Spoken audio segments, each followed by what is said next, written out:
In this exercise tutorial, I'm going to be showing you how to do a barbell bicep curl. Now, firstly, slight disclaimer before I start this video. I've got a 7-foot Olympic bar here, which I'm going to be demonstrating these barbell bicep curls with. Now, you don't have to use one of these, and bear in mind that they're often 20 kilograms, so you'd want to be able to do 10 kilograms on each hand with dumbbells before you did one of these 7-foot Olympic bars.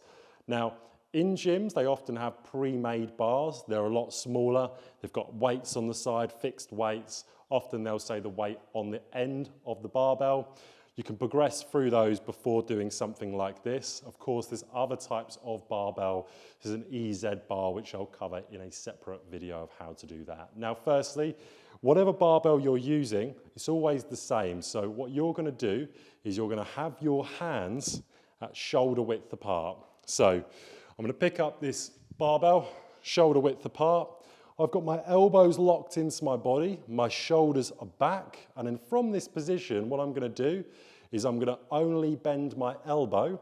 My palm is facing up, and I'm going to come directly up as high as I can, and slowly back down under control until the barbell touches my thigh.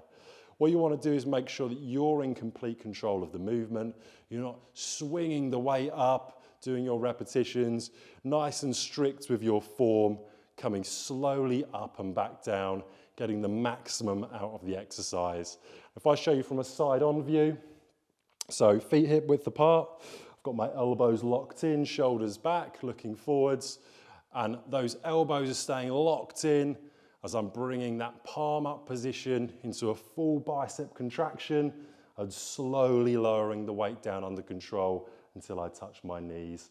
Of course, once you're done, nice straight back as you bring the barbell back down to the floor. That's how to do a barbell bicep curl, and you would repeat that for your desired amount of reps and sets.